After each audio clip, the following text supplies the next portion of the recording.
நீதிமொழிகள் 2ஆம் அதிகாரம் 11ஆம் வசனம் முதல் 22ஆம் வசனம் வரை. நல் யோசனை உன்னை காப்பாற்றும், புத்தி உன்னை பாதுகாக்கும்.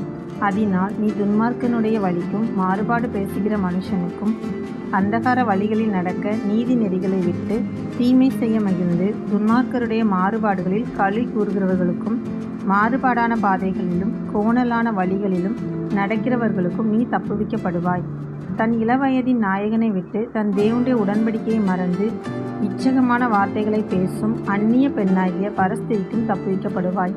அவளுடைய வீடு மரணத்துக்கும் அவளுடைய பாதைகள் மரித்தோரிடத்திற்கும் சாய்கிறது. அவளிடத்தில் போகிறவர்களில் ஒருவரும் திரும்புகிறதில்லை, ஜீவ பாதைகளில் வந்து சேர்கிறதும் இல்லை. ஆதலால் நீ நல்லவர்களின் வழியிலே நடந்து நீதிமன்களின் பாதைகளை காத்து கொள்வாயாக. செவ்வையானவர்கள் பூமியிலே வாசம் பண்ணுவார்கள், உத்தமர்கள் அதிலே தங்கி இருப்பார்கள். துன்மார்க்கரோ பூமியில் இருந்து அறுப்புண்டு போவார்கள், துரோகிகள் அதில் இராதபடிக்கு நிர்மூலமாவார்கள். ஆமேன்.